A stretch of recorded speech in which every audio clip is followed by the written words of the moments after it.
On Conversations with Tony Mobley today, I am talking to Ms. Liberty White.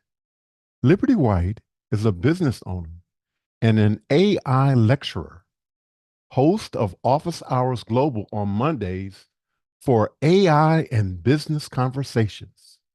Welcome, Liberty. Hey, Today, Tony. All today right. is episode 3 of 2024, Conversation with Tony Mobley, and we are back. Thanks to everyone for being a part of the new journey powered by Mimo Live. We also want to thank everyone who was a part of the old infrastructure. I want to thank the team behind Conversation with Tony Mobley for all of your hard work. And you can go to conversationwithTonyMobley.com and view our website. We ask that you register today for the Mukana chat. There, you can ask questions. Not only can you ask questions, those questions can be voted up and down. On our website, again, go to conversationwithTonyMobley.com, and you can also ask your questions in the YouTube chat. So now we are about to start today with our very first question. And our very first question is probably a very interesting one, for Liberty has been with us a few times. And so for those who have not had the pleasure of hearing from Liberty White before, this is our question. For those who have not seen our conversations last year, really June 6th of 2023. Who is Liberty White? Oh, great question. Well, first of all, Tony, I got super excited, so my bad. You were still doing your intro, because it has been a little bit over a year, and so happy to be a part of your journey here with Conversations with Tony Mobley. Who is Liberty White? First and foremost, Liberty White is a woman in tech, in business, also a mom, so I have a lot of hats. I am a first generation Jamaican Canadian American. My parents are from Jamaica. So I feel like I'm like a global citizen. So I have the opportunity to not only be very connected to my roots, but then also I grew up in Canada, been in Atlanta for 16 years, and just happy to be here and be happy to have this conversation that we're going to have tonight. Thank you so much, Liberty. The next question is, what has changed from episode 104 of Conversation with Tony Mobley when you and Ken Jordan were on? Oh, that's another, and I'm going to say this so many times tonight. Like, great question, great question. So much has changed.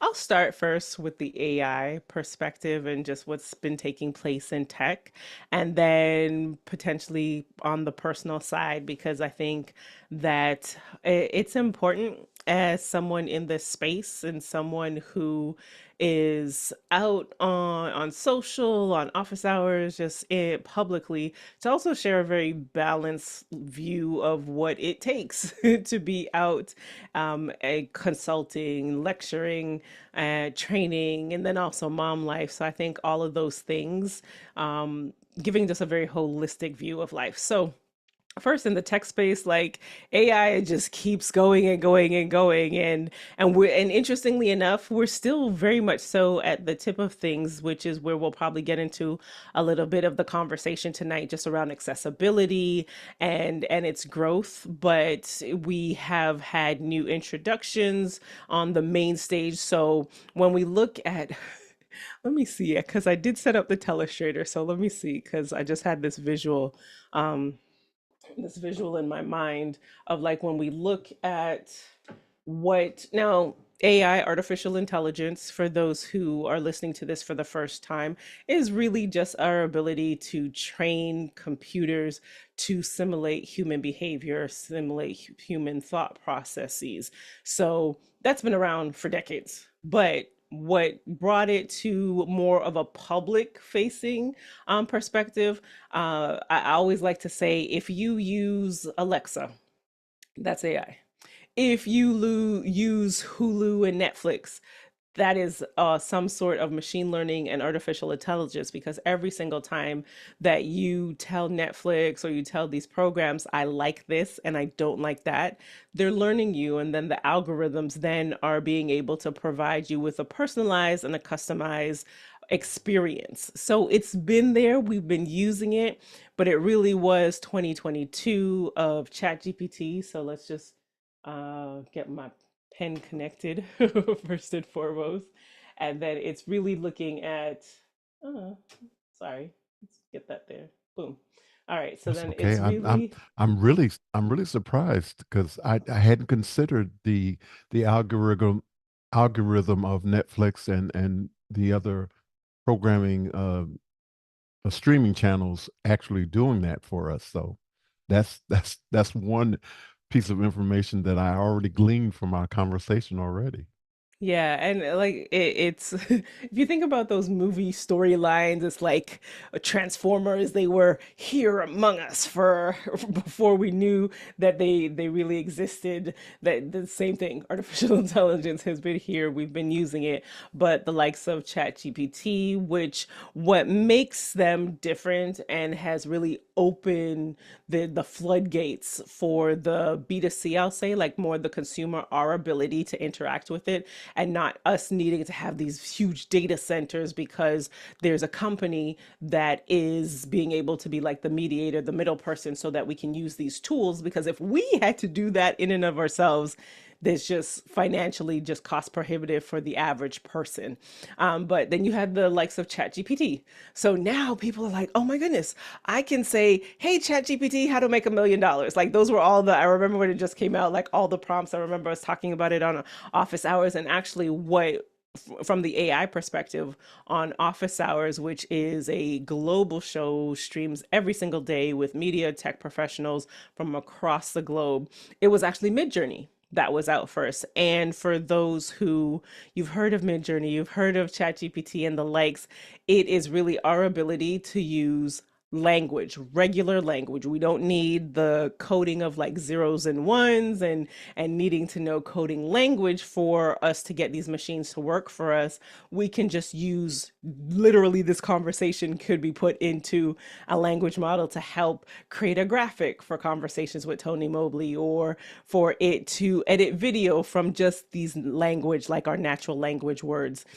So I feel like I went Can, on a little can bit you of, can yeah. you share with those who are listening and may have heard not heard Mid Journey before? Oh yeah, sure. So Midjourney, now they're a large language model in which that creates images and graphics. So I could look at them as a slightly more technical, if you look at the spectrum of these tools, as like literally ChatGPT, Perplexity, etc. Like you can just say something, but Midjourney is, it still uses a lot of elements of like the aperture size of something, or like the colors that you want it to use, but you still are able to use prompts, regular language, to say to Midjourney to type it in and say that I want some of my favorite ones are whenever I'm doing like kids content. So I'm looking for a black child in the style of Pixar, in that like you can say these different things for it to then to reimagine the words that we use based on all of the data that it has, because these tools are trained on data to then come up with an image. So Midjourney, Dolly, Adobe now has their AI suite, which is called Firefly, which again, you're able to use words to then have the chatbot have the tool to then produce the results that you're looking for. And I'd like to also mention our one of our favorite apps, Canva, has an AI component to it as Canva, well. yes, Canva does have some elements, and going back to the original question of like what has changed. So you have those tools, and Midjourney also one that was out really early, but they really catered to a creative audience, a professional audience. So there are people that have been using Midjourney. I want to say like 2021. I even hear some of the YouTubers who got access to it early. But again, it breaking that border from just being in beta behind the scenes to now getting greater user adoption. So we now, you cannot turn on the TV on social or things like that without hearing AI.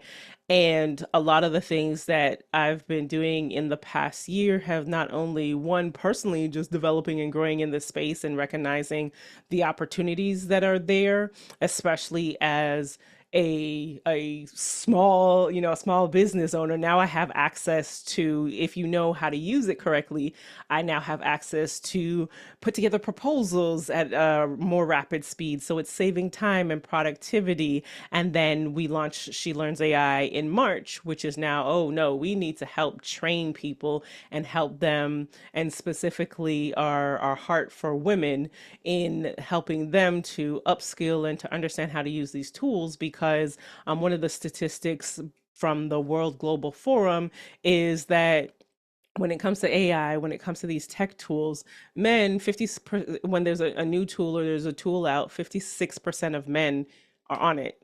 Office hours, primarily a group where the demographic is predominantly men. At the end of 2022, all over it. And there are still some people who they have maybe heard of ChatGPT, some women I'll say specifically who they've heard of it but haven't really used it. And then on the contrast, that's 30% of women. Well, if employers are saying that they are hiring for people who have the skill set and that they would more so hire someone who does not have the experience but has the skill set, what does that mean for people's the financial stability of their homes if there is this fear and intimidation around using the tools? So that's where we step in and we're like, no, no, no, let us help walk you through this process. So that was a lot. I feel like I was talking for so long. Well, So it was valuable information, and I think it's important for you to continue to emphasize what you're doing in terms of helping women understand this process because as you said, you know, men seem to dominate this priority of AI. And we have a new question from Clark Lopez Waterman from New Mexico. His question is, how are different cultures and ethnicities represented in the AI new world? ooh, yeah. So interestingly enough, great question. Thank you for that, Talok. I just got back from Jamaica a month or so ago, and it was a group in Atlanta, Hype, and that is Hope for Youth. And what they do is they train students, scholars who actually they go out and they teach others. So I was one of the trip leaders. So we went to Jamaica to partner with Skate in Jamaica. And that's an organization that is all about young women and helping to empower them. And for a week, the girls were training them and teaching them how to build a website. So you had girls who some are, and it was at the University of the West Indies. So you had some girls who they want to do cybersecurity, they have a little bit of web knowledge, or they just want to get into tech. Some, your parents say you got to go to this summer camp and you go for a week. But by the end of the week, they had designed a web page. There was one girl who, day one, what they learned, the basic HTML, went home and taught her father. So when Oh, we wow. talk That's amazing. exactly, like she literally took the skills that she learned that day and it was like a full day, like they were going to school, went home, taught her dad, and each day she went home to teach her father. So when you look at the impact of not only them getting exposed to tech, the opportunities that are there, they're now impacting their families with that. So who knows what the home life or the state of just their father, but being able to pass that along. So in Tulloch's question where he's saying like, what is that, how is AI impacting cultures? Well, there's still work to be done because when you look at these data centers and needing the infrastructure so that you can really grow and train the workforce, but then there are some places where it's accelerating. There's so much happening in Europe and Switzerland and the likes of that. And I know that I've been contacted with regards to some of the islands in the Caribbean that are looking at like we need to be on this, and they're really looking at the tech education and bringing that to the forefront. So it's trickling out, and because of social and that space, that information is getting out much faster than it would have 20, 30 years ago. That's fantastic. Thank you, Clark, for that question. And he comes back with another question. Okay. Can you point out moments where the upcoming 2024 election has been affected by AI, the good, the bad, and I'm not sure yet. um I would say the the good from an entertainment perspective, but really what it means when you really look at it is, some of these memes and they're using voiceovers, like AI generated voices to there's some like funny ones that are out there, but because all the rage of like just looking at fake news and how that impacts, like really needing to be able to take being able to understand how AI content is generated. When I think of many of us who growing up and in school, we were taught to ask questions, to be diligent, to go back and fact check. Well, it can be said for this generation, and even still some in our generation, like you see it as fact. So being able to differentiate what is real and what isn't, there's still that taking place. And oh my goodness, Talak, there was I just heard this on a panel or a session. There was something, I'm gonna have to come back and hopefully either quickly Google it while I'm on air or maybe put it in the comments of this show where there was a company actually in Atlanta that there was something that happened in the last election and they were the ones that were able to like bring it to their awareness because of the work that they've been doing in AI. So that's the good side. There are people out there building tools and solutions to help us in this area. The bad is it's here and that people will use it for evil. So, Thank you for that. yeah. Clark is back again. And the next question is, what is the EQ of AI? Emotional intelligence, highly important. Okay, the way I understand that question is AI does not have an emotion right now. I'll say that. That's almost like some forecasting. I'm even thinking of some movies out there where because I mean, for conversation's sake, E.T. well, he was an alien, so he wasn't okay. So yeah, I was just kind of thinking of like some movies where eventually the machine those kind of narratives. But right now, like if I were to use Gemini, and I've said so much about ChatGPT, but Gemini is another one of those chat bots, LLMs. That's Google's version. And right now, when you put anything in, it's not going to have a emotional response. I remember early on, people would say that when you put in a prompt, you still need to say please and thank you. And then people are like, no, it has no emotion. It's literally just looking at the numbers, it's looking at the data. So AI right now does not have any emotional intelligence because what it's doing is it's really just pulling our information, pulling the data that's existing, that's out there. So, yeah. I'm going to be transparent and tell you that I did watch a conversation from last year today, Okay.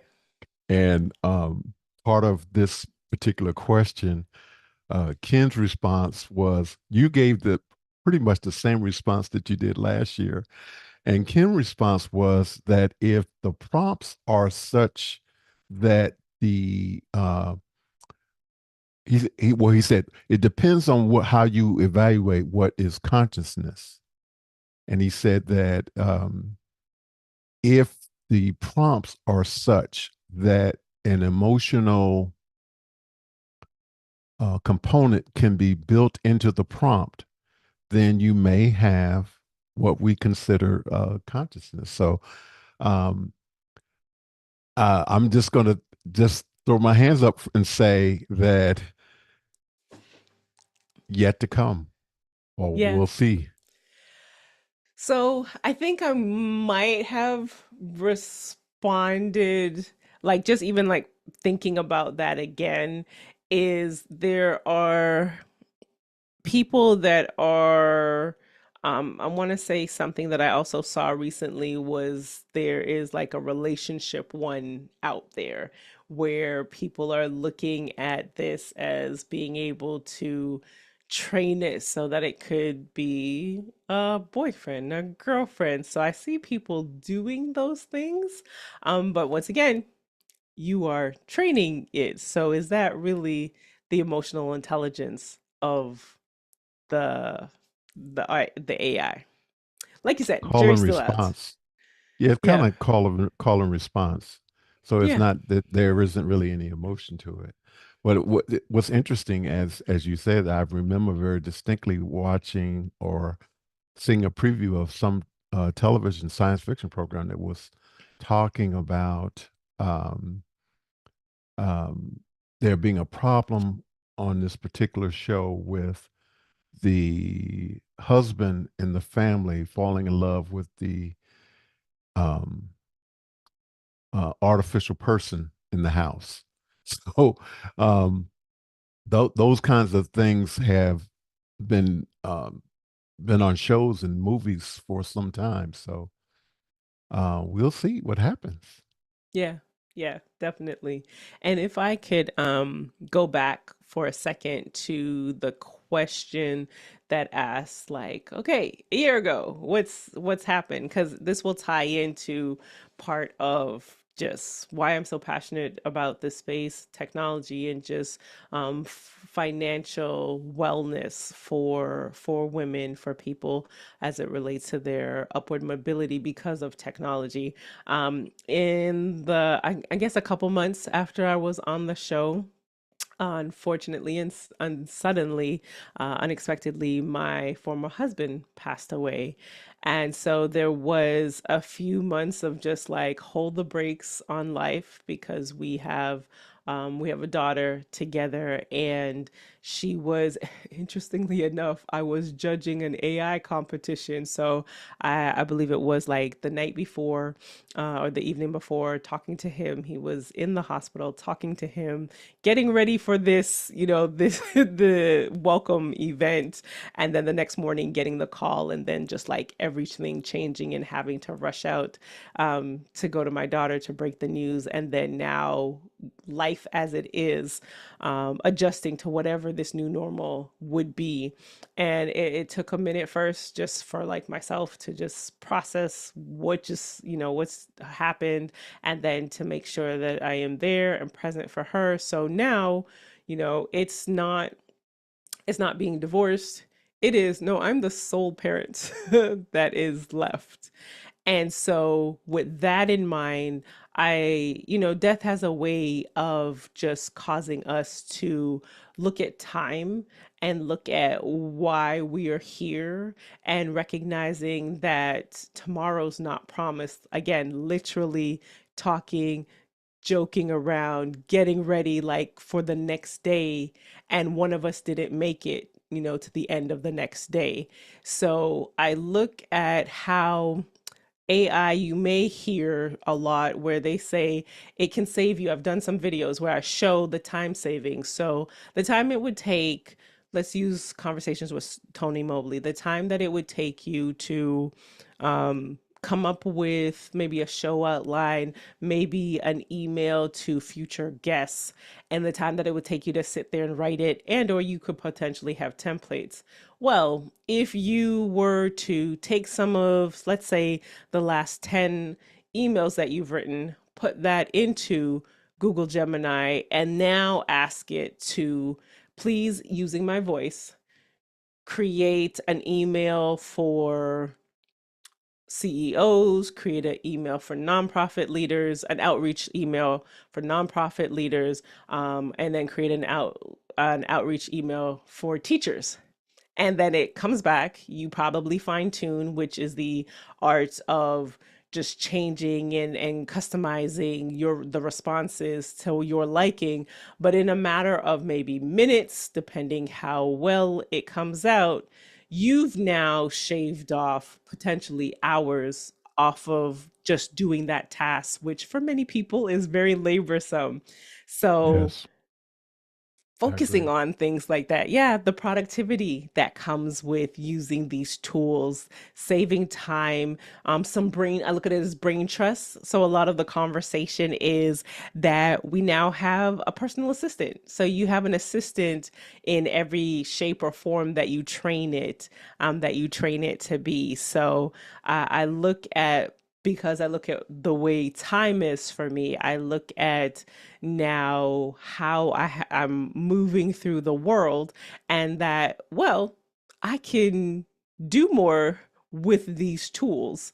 So there are so many people out there, whether it be job loss and or just concerned about their job because AI is there, and really looking at taking some of the fear out of, because there will be job loss, job restructuring, job placements, readjusting, that is true. So I don't want to just like, oh, this all this amazing stuff. No, we're going to have that. And they say tasks that you do over and over again, that those are the areas where, because that's what AI can do. It can do those repetitive tasks. So, but if you, as someone who then now you learn how to, whether it be prompt engineering, or maybe you go and YouTube University is your friend. So go and Absolutely. watch. Yep. Yep, Yeah. watch some tutorials, and it just help you to navigate this realm a little bit more. Join She Learns AI, where we have tutorials as well, to help you to just understand how you can use this in your everyday life. Share your website again. She Learns AI. She Learns AI. Yeah, Thank you. Thank you so much for that. you're welcome. And I do want to also say that at the current time, ChatGPT has a free version. It's called 4.0. And I would encourage anyone who would like to experiment and try it out and see, test it out, ask it to do a resume. Um, it is an opportunity to embrace a tool that might be beneficial to you down the line. And right now it's free. It may not always be free. So I encourage people to go ahead and check it out. Yeah. We have a question from Dr. Chris Clark from Tempe, Arizona. And his question is, when educators first learned about ChatGPT, some worried that AI would be used by students to write their papers for them, dodging the work and learning through to come from students researching, editing their writing, etc. Discuss. I'll say something about this first. Um, First, let me say thank you, Dr. Clark, for asking your question. I think that ChatGPT is a tool, as Liberty has already said, and that's the way in which you should look at it. And I'm gonna give an example that may seem kind of strange to some people, but if you were in a church 100 years ago and somebody said, "Well, you know what? We're going to bring hymn books into the church, and we're going to have these hymn books in the church, and they're going to help us prioritize our music and the selection. And also, we're going to have at the end of the hymn book, we're going to have benedictions, and we're also going to have at the end of the hymn book, we're going to have call to worship scripture." And the people say, "Oh, we don't want that. We don't need that. We're oral tradition. We don't need hymn books." But I look at that as a form of technology for that time. And that's the way in which I think that we ought to look at ChatGPT and the other AIs, that they are a tool, and tools can be used to enrich, learn, elevate, profit from, embrace, and encourage society, and they can also be used for wrong and evil. And so the mindset ought to be that this is a tool, and this tool, how can I use it to the benefit of myself, my family, and friends? And I'm sorry, Liberty, I went a little bit long with that, but please go ahead. No, I totally co-sign.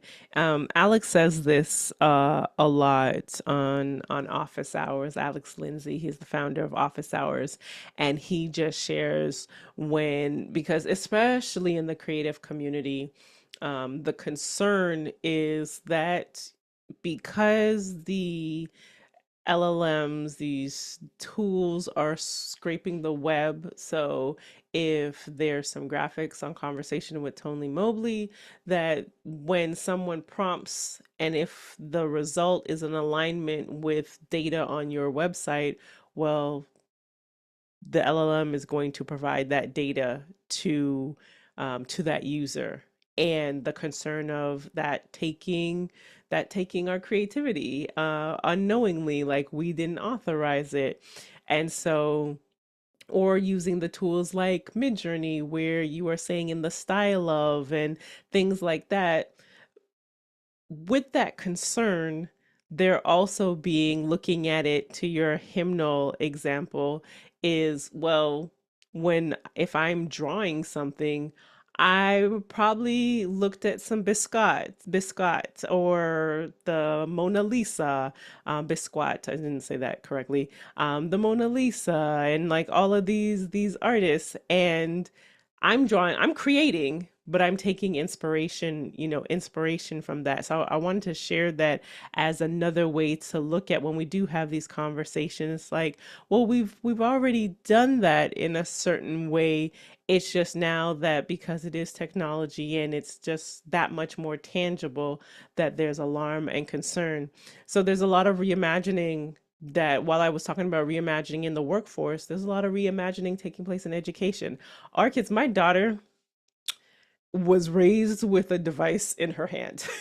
She can figure out things as techy as I am. She be, well, mommy, didn't you know? Blah, blah, blah, blah, blah. So, and bam, she's like, and I'm like, thank you, little girl. That is why you are my production assistant. So, in many ways, as the educators, that we have to look at ways of how can we still teach them the principles, because you still need to research, you still need to fact check. Yes, there are tools out there that can help in that area, but we need to teach them. Like, one of the biggest things that I think we can offer up our children, the next generation, is the ability for critical thinking, because as much as they'll have these tools in their hands, your ability to process information, to have a critical eye, to question things, to be curious, that's not going anywhere, and the technology can't take that from us. So there is definitely a need for reimagining in education. Thank you, Liberty. Thank you, Dr. Clark. Our next question is, are there some AI applications that are better than others? Oh, they're always, they're always. Are there some shows that are better than others? The answer is yes. So there right now, say for example, we've again been saying a lot about ChatGPT. We've been saying a lot. I've mentioned Gemini a few times. There's also Claude out there. They're all in the same category. But if there's something specific in that grand scheme of things that you're looking to do from a perspective, for example, Perplexity for research, like that is my, I don't even know how much I really Google anymore in certain ways. Like, there's just some general things if I'm looking for location, or certain things, like, yes, but I know that when I go to Perplexity, that, and Perplexity, again, one of these tools, but they're more search engine optimized. That's where they play in. So that being a better tool, going back to those, and please note, there are thousands, and I'm not even over exaggerating. There are thousands of AI enabled and AI tools out there. Almost many of the major companies have some sort of AI chatbot component to help us. So it's everywhere. But then from the design perspective, oh, like Midjourney top tier. There's Dolly, there's Lumen 5. From the video side, some of the tools that I like to use are like Descript. I will always like salute to Descript, it just from a post-production and especially social media content. So yes, the answer is yes, and it just depends on what you're looking for and what you're trying to achieve. I'm going to make you laugh. So, Okay. shortly before conversation with Tony Mobley started, my wife asked me about a particular channel, and because we switched streaming platforms, and so I moved to a different streaming platform, and I actually don't know all the channels that are on there. So I whipped out my phone and I asked ChatGPT, um, tell me, give me a list of programs that have this specific channel, streaming platforms that have this specific channel. And almost immediately the channel, the streaming service that we switched to had it on there. And so I just said, "Hey, Kim, it's on what we have." So um There it is. it's amazing, and I say that, for your reference to, you're not really using Google anymore, and I'm not using Siri anymore. I'm using primarily ChatGPT to ask questions, and the model that I mentioned, 4.0 earlier, um, you are actually able to have conversations with it, and so that's a new component for those people who haven't had a chance to try it out yet. So, if you have a chance, try it out. 4.0 ChatGPT. It is free, and I also, have you heard anything new about Sora? I haven't heard much about Sora just yet. And just a minor note, 4.0 you pay for. But the some of those capabilities in 4.0 they did put in the free version. So we're just waiting for like more updates to come. And for Sora, I'm what glad you corrected me too, because it was actually 4.0 that's free. 4.0 does cost money. yeah.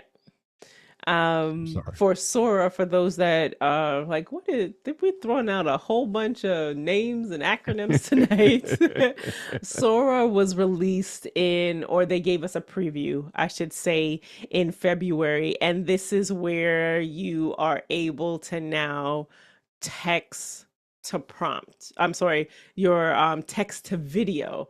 So, and I think because I think this is working. So, with just the basic level, you're able to do like text and then it will go to an image. So, my little picture of an image there. And then we can do voice, and then that will give us like text results or it'll give us image results. But now what they're doing is that we'll be able to do text, just writing a prompt, and then what we'll get is this will be my like YouTube image there. So then we're now able to get video to come up. And so last year, so about a year ago, there was something similar, but it looked very claymation wise. What was released in February looks like video.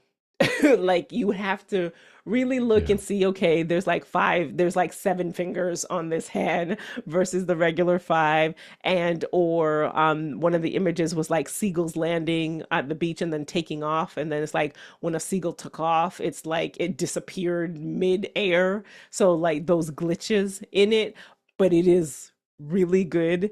And many people are like, wow, what the, and like just, fear really, because what does this mean for content creators? What does this mean for TV where you have so many people involved in the production of even 60 seconds?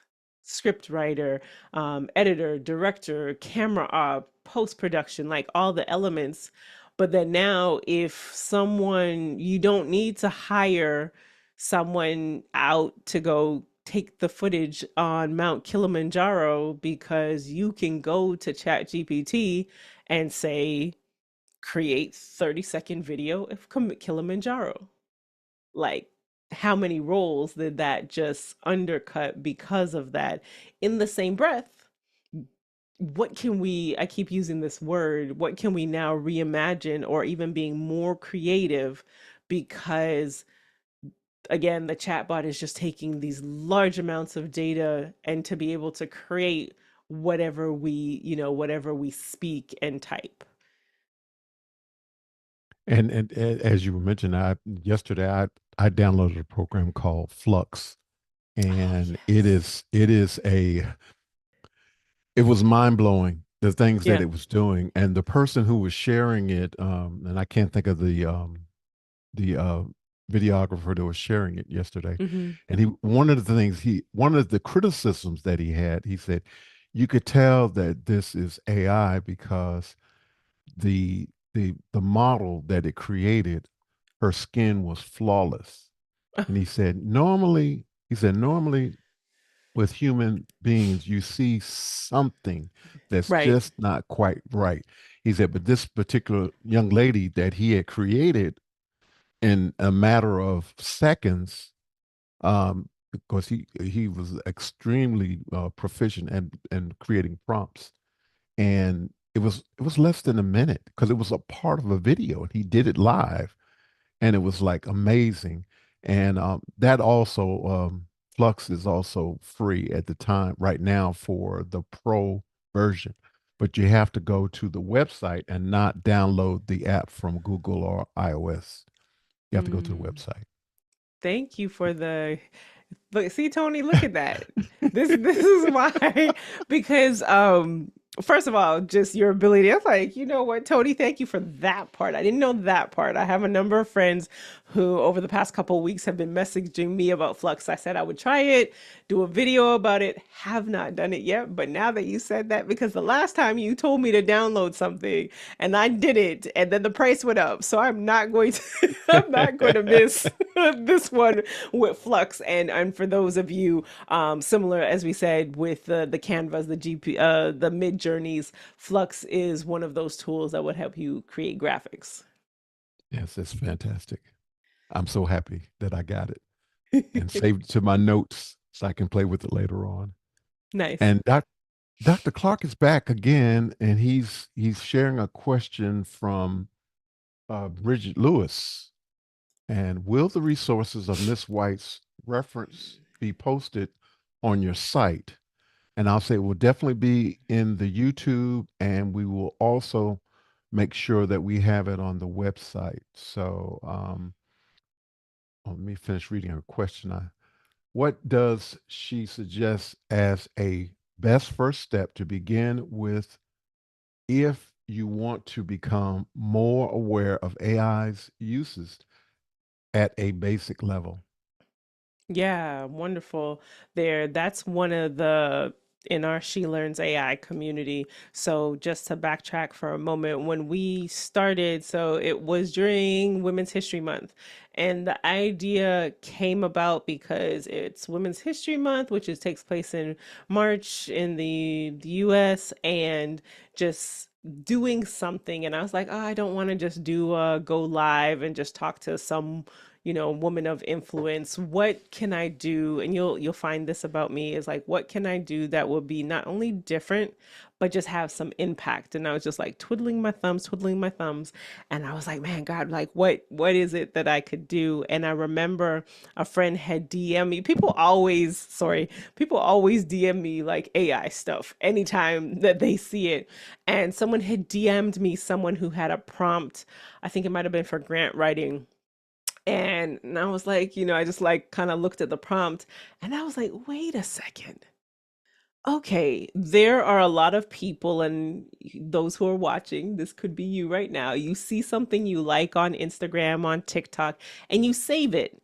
But do you actually go back and do the thing you saved, whether it be you saw a tip for makeup, for dance, for a better way to do a video edit? Like, how often do you actually go back to the things you saved? And I was like, oh my goodness, this we could do this campaign where, in order to help more women just understand or learn how to do AI, like just do one prompt. And that was like, oh my goodness. So quickly, put together a landing page, use Chat GPT to formulate like the mission statement, like all of these things, and like went live and put that out there to get people. We would email out prompts and did some tutorials, because and the saying being one prompt could change your life. So I have a question, Tony. Apologies, because I probably should have asked this. Am I allowed to, like, can I share screen, or like how can that, and then if not, that's totally Go ahead. okay. Oh, Yes. I can, okay. Yes. Because I figured, and I figured that it would probably, I might have to wait because it's not letting me hear, but I figured it would be good to just even show the Conversations with Tony Mobley community of like what that we've been saying, prompt so much, but what does that actually look like? And so I'm not able to share Chat GPT at the moment, but um essentially it is your ability to give an instruction. So I've been saying prompts, and my friend James Oliver, he's like, "That's just a fancy word for saying ask a question." And I'm like, "Yes, James," or give direction. So just your ability to give direction, then it being able to again go through all that data and then to be able to come out with like the final product or the result. So going back to Dr. Clark's question, that if somebody wanted to start one, again, find us, She Learns AI, community wise, or like really like I did as well, is thankfully I'm a part of the office hours community. So already I was hearing Midjourney and played around with Midjourney and then ChatGPT and then played around with ChatGPT. So I would say whether it be Twitter, whether it be LinkedIn, whether it be Instagram or TikTok, even Facebook. Right now, you could just type in the word ChatGPT, Google Gemini, Claude. You know, you could type in any of those words and something is going to pop up. So, what will pop up will be maybe a video of somebody breaking something down. Maybe somebody has shared a prompt. I like to a lot, to your point, Tony, of where you can use voice. I like to show a lot of what voice and vision, which is like using an image, what those things. So, someone sharing something right now, stay tuned to this show. You can do it after the show, but you can put those You can words share now in. too. Oh, You I can can share share? now. Okay. Hmm. Okay, cool.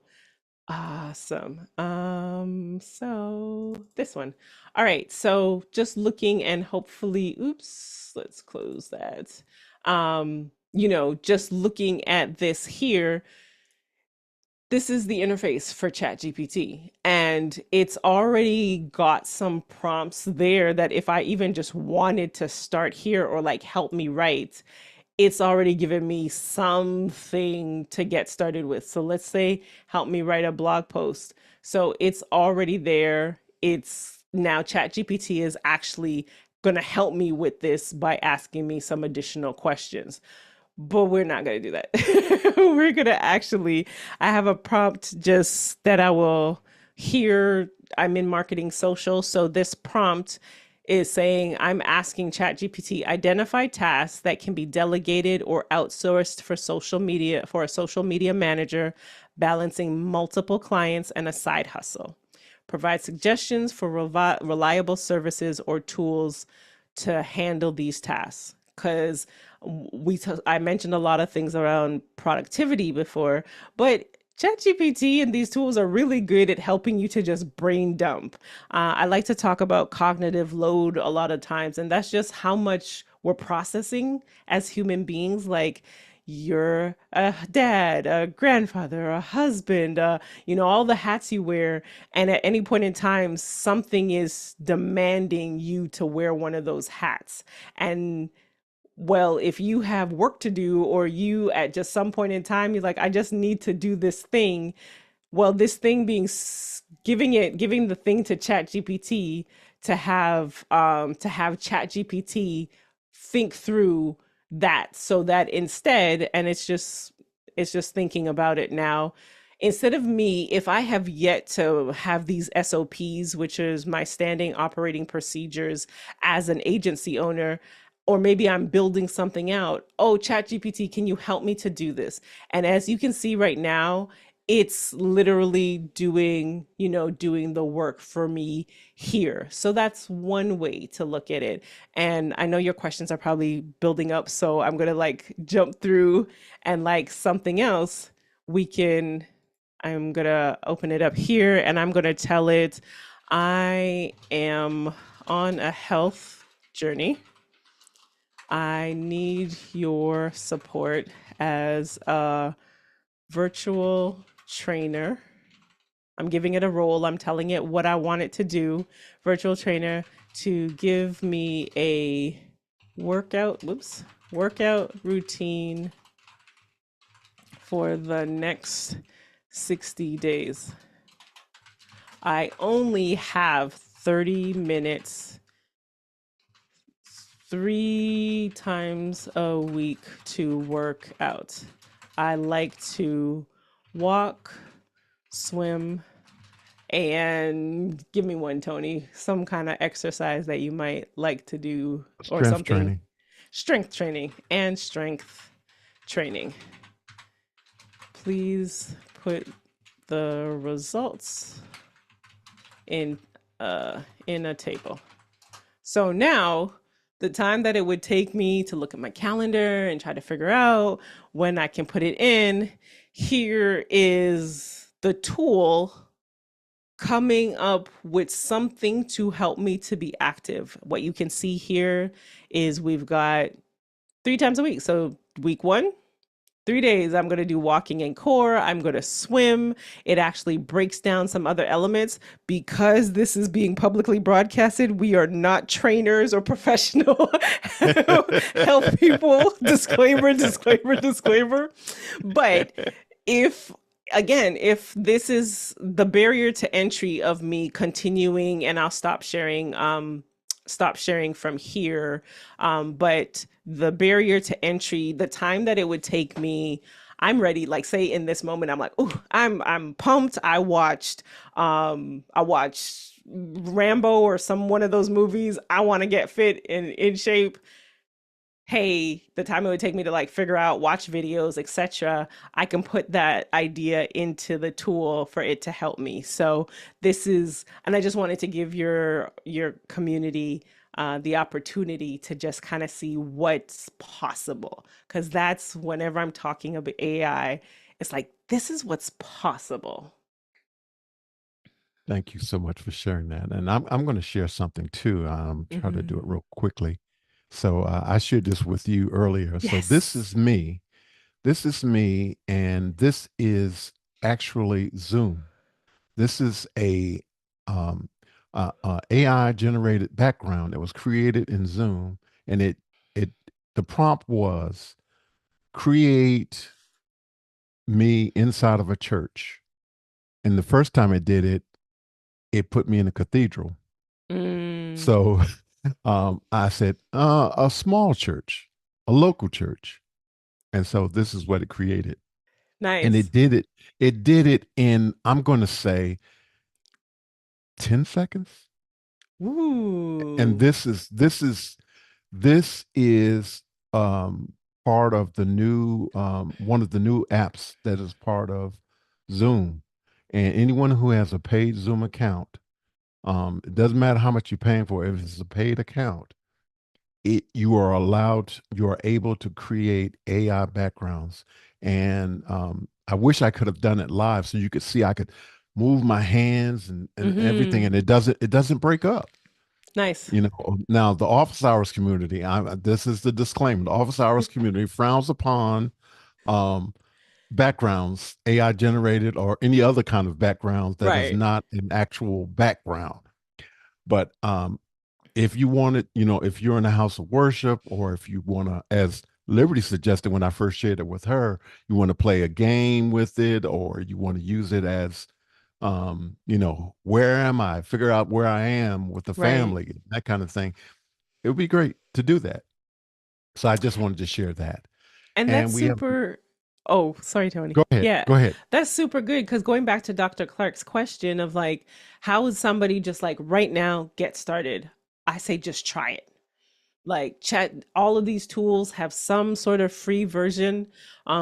If you are using like Microsoft, there's Copilot, that there's a free. So there's tools you already have on your machines, your desktops at work. It is for you to one, know that you're not going to break it. So there, try something, use Google in this case. Definitely go to use Google. If it is ChatGPT, give me a prompt. So YouTube University, listen to podcasts, use the search tools on any of your major social media platforms for AI, for ChatGPT, and start reading, start following people who are constantly sharing information and insights. That's how you can get started today, like right now. Okay, we have a question from Reggie Lewis. What tips what tips do you have for using AI to create a faceless YouTube channel? We did that. We've done that. So tips. I think I'm gonna take it this like both ways. I'm a big workflow perspective person. So whether that be you pick your LLM, your Google, your Claude, your ChatGPT, come up with whatever arena that you're going to create the content in. You put in a prompt to give you ideas, give you 50, 25, 50 ideas, making them different, then using something like Canva and then automating through Canva to create some like short video tools. There's also in video, also Descript, potentially use Make.io, and then using that to help you to like automate the distribution. So that's like a technical workflow for it. I think that there are a lot of people, there's two sides to this super quickly because I know time.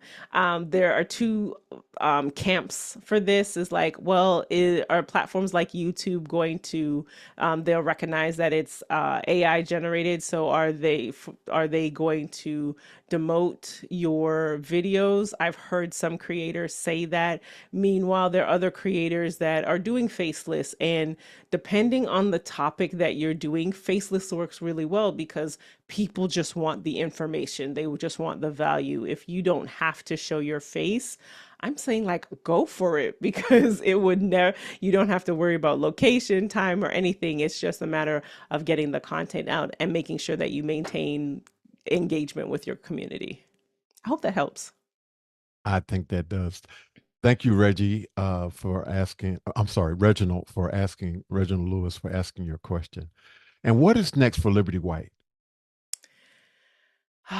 So it's funny because there was a post earlier today by, hold on because I want to make sure cite these folks properly, because I told them, I said, I'm this is so great. I'm happy that I came across your post because I'm going to be on in conversations with Tony Mobley today. And Allison Bayer with Scrubius, and she has a community that helps founders. And she shared a graphic that showed that YC, Y Combinator, which is one of these startup accelerators where you try to get in, you go through their program, they help you with your business idea, your business, they help to get you to a point where you can get investment and, and grow from there. And the numbers, let me see if I can quickly pull this up. I apologize because I should have had this. But the numbers showed that there were 27,000 applicants. Oh, here we go. Whew. All right, Allison, I got it here. So in the winter 2024 class, there were 27,000 applied, 260 accepted, 11% women founders, which equals 29 people, 4% Black founders, which equals 10. So of that 260 people that were accepted, looking at those numbers. So when you ask what is next for Liberty, in addition to maintaining my mental health and taking care of my daughter and living my best personal life, next to that is making impact in this space with She Learns AI and any other communities that I'm involved with to see how we can help to balance is not the word, is to see how we can really create more equitable experiences for women in business and in technology, because these two areas really make an impact economically for the an economic impact of communities. So that was a long-winded answer for what's next for me. Thank you. Thank you so much for that. And you're speaking to the world. What do you want the world to know? I want the world to know to stay curious and be kind. With all of the conversation that we've had today, that lives, which means it's always changing. At any point in time, we've got elections here.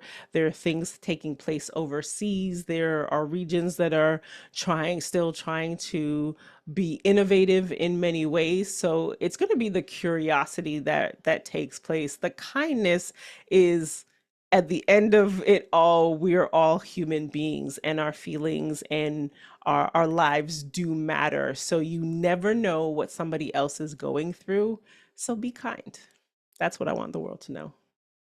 Thank you so much, Liberty, for being with me today. Thank you, This Tony. This is this awesome. this was awesome. We had to turn back some questions because we ran out of time, and I want to thank you again so much for being with me today. I know you were not feeling your best, and I just want to say to you that I really appreciate you um, staying on with me as long as you did. 'Cause I thought we were gonna actually finish a little bit early today, and I told you, we were. I said I prayed, I took some Tylenol, and we're gonna go because it matters. And Tony, you know, I always have to say this at some point in time, your heart for your community and bringing the resources and information. I was like, I got my water here and everything, so I needed to show up and, you know, thank you for helping me to even share about She Learns AI. So I had to. Thank you. And I'm having a malfunction, so I can't read my ending credits. But what I'm going to I'm going to, my niece calls this free, what does she call it? Free looping or free something. But anyway, we want to thank you for coming to Conversation with Tony Mobley. Those who are actually watching on YouTube or our Conversation with Tony Mobley website, we want to thank you so much for being here. We want to thank Liberty White for being here so much. We want to thank the team behind Conversation with Tony Mobley. We want to thank Mimo Live for powering Conversation with Tony Mobley. And we also want to let you know that next week, we're going to have Executive Vice President Mike Latta on, and he is a person who works for a company that does. We initially started talking about him working with houses of worship, but he let me know in the email that they do more than just work with houses of worship. Anything that's audio, video, anything that is professional, anything that has to do with any type of media production, they do it. And he's going to be on with me next week, September 11th, 8 p.m. Eastern Standard Time. So you don't want to miss this. This is going to be some valuable information like tonight, where you got all of this great information about AI. And so if you're curious, please check out some of these free AI applications. And I want to say thank you all so much. Take care. Good night. God bless. Bye bye.